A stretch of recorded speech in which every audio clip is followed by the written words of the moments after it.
আসসালামু আলাইকুম। বিসমিল্লাহির রহমানির রহিম। আলহামদুলিল্লাহ সালামুন আলা ইবাদিল্লাযিনা আসতাফা। দেখছেন কিয়ম কোরআনিক ক্লাসেস ইউটিউব চ্যানেল। আজকের ভিডিও থেকে আপনাদের স্বাগত জানাচ্ছি, শুভেচ্ছা জানাচ্ছি। প্রসঙ্গ যাকাত এবং ফিতরা এ সম্পর্কে কোরআন বলছে।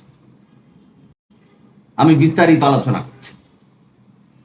সূরা তওবার ৬০ নম্বর আয়াত। আল্লাহ যাকাতকে ফরজ করেছেন। এখন আমাদের জানতে হবে যাকাত শব্দের অর্থ। যাকাত শব্দের অর্থ হলো শুদ্ধ হওয়া, পবিত্র হওয়া। অর্থাৎ আমাদের শুদ্ধ হতে হবে, পবিত্র হতে হবে, আল্লাহ নির্দেশনা দিয়েছেন। আজকের সমাজের মোল্লা বলছেন যাকাত দিতে হবে। শুদ্ধ এবং পবিত্র মানুষকে দিবেন কি করে? সূরা তওবার ১০৩ নম্বর আয়াতে আল্লাহ নবীকে বলছেন যে তোমার কাউমদের মধ্য থেকে সাদাকা নাও এবং তাদেরকে শুদ্ধ করো, পবিত্র করো এবং তাদের জন্য দোয়া করো। আয়াতগুলি পড়েন। তার মানে সাদাকা হলো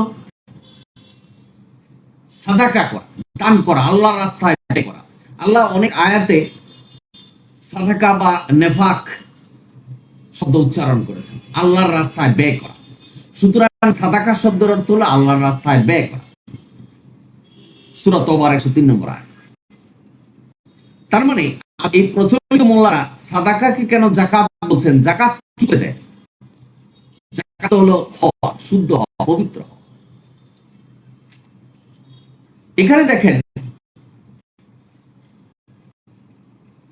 সূরা বাকারার ২১৯ নম্বর আয়াতে এখানে উত্তর পাবেন যে কি দান করতে হবে, কিভাবে দান করতে হবে। আল্লাহ বলছেন প্রয়োজনের অতিরিক্ত দান করে দাও। আপনার সংসার চালানোর পর, লেখাপড়ার পর, ছেলে মেয়ে লালন পালন করার পর যদি অতিরিক্ত কিছু থাকে তাহলে দান করে দাও। আল্লাহ বলছেন অকাতরে দান না করলে জান্নাত পাওয়া যাবে না। বাবা আপনারা যারা শুনছেন, ২১৫ নম্বর আয়াতে আল্লাহ এখানে ঘোষণা করেছে যে কাকে দান করতে হবে। আল্লাহ নির্দিষ্ট করেছে পিতা মাতা, দরিদ্র আত্মীয় স্বজন, এতিম, মুসাফির, আল্লাহ এখানে বলে দিয়েছে। এবং এই আয়াতের শেষেই বলছে যে তোমরা যা ভালো কাজ করো আল্লাহ তা অবহিত আছে। সুতরাং এই আয়াতগুলি দিয়ে আমরা বুঝতে পারছি যে সাদাকা মানে দান করতে হবে। আল্লাহ অনেকগুলি আয়াতে বলছেন আল্লাহর রাস্তায় ব্যয় করতে হবে। আল্লাহ আমাদের সুস্থ রেখেছেন,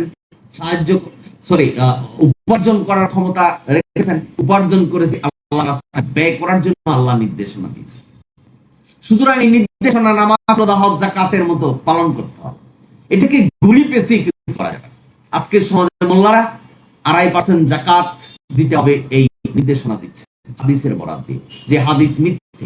আল্লাহ বলছেন আমার হাদিস, অর্থাৎ কোরআনকে আল্লাহ হাদিস বলেছেন। আমার হাদিসের চেয়ে কার হাদিস বড়? আমার জ্ঞানের চেয়ে কে বড়? তার হাদিস সেই হাদিস তোমরা মানবে।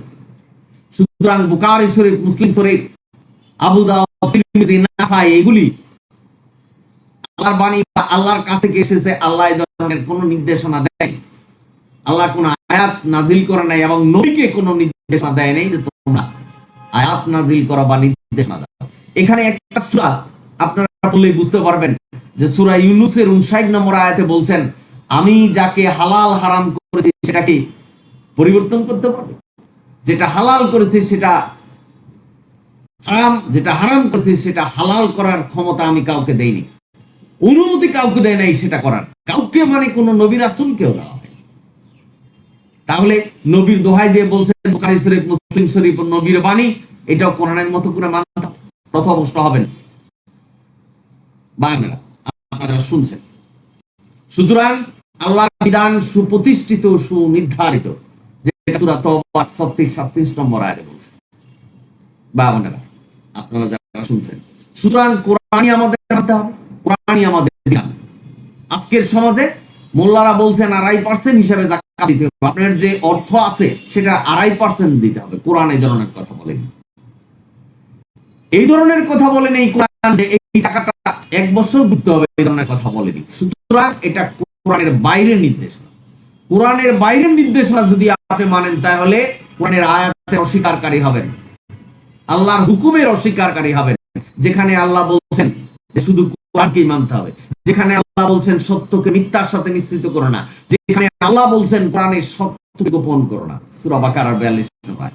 এই আয়াতের অস্বীকারী হয়ে মৃত্যুবরণ করলে অপবিত্র মৃত্যু হবে। আপনার আত্মা সিজ্জিনে বসবাস করবে সেই আখিরাতের বিচার দিন পর্যন্ত। বিচারে আপনি হেরে যাবেন, জাহান্নামে যেতে হবে। সুতরাং কোরআন যা বলছেন সেটাই আমাদের মানতে হবে, সেইভাবে আমাদের যাকাত হতে হবে, অর্থাৎ আমাদেরকে শুদ্ধ হতে হবে, আমাদের অর্থ সম্পদ কামানো, অর্থ সম্পদ পবিত্র করতে হবে, শুদ্ধ করতে হবে। নবীকে বলছেন, যেটা বলছি যে সূরা তাওবার 103 নম্বর আয়াতে, তোমার কাওমদের কাছ থেকে সাদাকা নাও, তাদেরকে পবিত্র। সেই যাকাতটাই হলো পবিত্র। আপনার যে অর্থ সম্পদ সেটা আল্লাহর রাস্তায় নেফাক, সাদাকা বা নেফাক করে নিজেকে পবিত্র রাখা। আশা করি বুঝতে পেরেছেন, এবং সেই অনুসারে আপনার জীবন প্রতিষ্ঠা করবেন। কিয়ন কোরআনিক মেসেজ ইউটিউব চ্যানেল থেকে আজকে মেসেজ দিচ্ছি। ভাই বোনেরা, মোল্লাদের কথা শোনার কোনো প্রয়োজন নেই, কার কোনো কথার প্রয়োজন নেই শোনার। আল্লাহ সুস্পষ্টভাবে এই যাকাতের বর্ণনা দিয়েছে। এই যাকাত নিয়ে আল্লাহর কাছে 2 নম্বরই করছেন, আল্লাহকে ফাঁকি দিচ্ছেন। দেশের কর ফাঁকি দিলে জেলে যেতে হয়, আর আল্লাহকে ফাঁকি দিবেন, আল্লাহ যেভাবে বিধান দিয়েছেন সেভাবে অনুসরণ না করে 2.5% যাকাত দিচ্ছেন। এবং যাকাতের জন্য আলাদা কাপড় তৈরি হচ্ছে। আপনার যা পছন্দ না সেটা আপনি মানুষকে যাকাত দিচ্ছেন। যাকাত দেওয়ার বিষয় নয়, যাকাত হওয়ার বিষয়। ভাই বোনেরা, আশা করি আপনারা বুঝতে পেরেছেন। ফিতরা, আজকে সমাজে দেখেন মোল্লারা ফতুয়া দিচ্ছেন, ফতুয়া দেওয়ার মালিক মোল্লারা। এই ফতুয়া দেওয়ার কারণে তারা যে মুফতি লিখছেন, এই মুফতি লেখার কারণে, ফতুয়া দেওয়ার কারণে পথভ্রষ্ট হবেন। কারণ ফতুয়া হলো আল্লাহর সাথে সম্পর্কিত, ফতুয়া হলো বিধান দেওয়া, বিধান একমাত্র আল্লাহ দিবে। আল্লাহ বলছেন, আমার কার্যে আমি কাউকে শরীক করি না, অর্থাৎ আল্লাহ এই দুনিয়া একা চালাবেন, একাই মালিক। সুতরাং আল্লাহ বিধান দিবেন। কোরআনে ফিতরার কোনো বিধান নেই। আজকে সমাজে মোল্লারা বলছেন 110 টাকা হলো সর্বনিম্ন, আর সর্ব উপরে 2000 কত টাকা আমি জানি না, এটা দিতে হবে। এই বিধানটি করে দিল, এই বছরে বছরে এটার পরিবর্তন করলো। আল্লাহ বিধান দিয়েছেন সুনির্দিষ্ট, সুপ্রতিষ্ঠিত, তারা এটা পরিবর্তন করছে। যেখানে নবী রাসূলকে বলা হয়েছে হালালকে হারাম করার অনুমতি আমি তোমাদের দেইনি, আমি যা বলেছি সেটাই অনুসরণ করতে হবে। আজকে নবীর দরজা বন্ধ হয়ে গেছে, তার মানে কোরআন আমাদের সামনে। এই কোরআনকে বিধান হিসাবে জীবন প্রতিষ্ঠা করে কোরআনের প্রতিটা বিধানকে আমাদের ছায়ার মতো অনুসরণ করতে হবে। যেটা আকিমুস সালাত, আল্লাহর বিধান ছায়ার মতো অনুসরণ। নামাজ, রোজা, হজ, যাকাত যদি আপনি কোরআন ভিত্তিক না করেন, সেটা আল্লাহর কাছে গ্রহণযোগ্য হবে না। এটাই মেসেজ দিচ্ছে আজকে কোরআনিক মেসেজ ইউটিউব চ্যানেল। সুতরাং এই ফিতরা সম্পর্কে কোরআন কোন বিধান আমাদের দেয়? সকল কিছুই সাদাকা, ফিতরা বলুন, যাকাত বলুন, সবকিছুই সাদাকা, সবকিছুই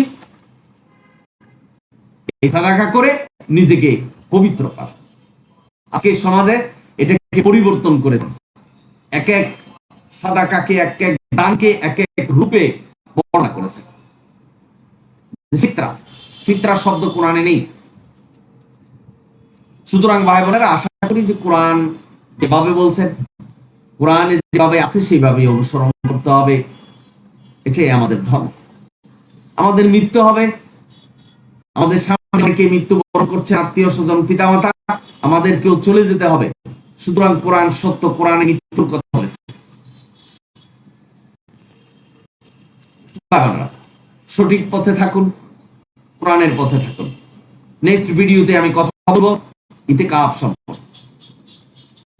আশা করি কোরআনিক মেসেজ ইউটিউব চ্যানেলকে সাবস্ক্রাইব করে সাথে থাকবেন, উপকৃত হবেন। আমি বলি নাই আমাকে অনুসরণ করুন, কোরআনকে অনুসরণ করুন, আমি সচরাচর বলে আসছি। কোরআন বলছে, কোরআনের নাম ফুরকান, ফুরকান দিয়ে যাচাই করুন এই দুনিয়াতে যে যা কিছুই বলুক সেটা কি সত্য না মিথ্যা। এই কোরআনের নাম ফুরকান, সত্য মিথ্যা যাচাই করে। কষ্টিক পাথর যেমন স্বর্ণ পরীক্ষা করে, এই কোরআন আপনি কি ভুল পথে যাচ্ছেন না সঠিক পথে যাচ্ছেন সেটা পরীক্ষা করে।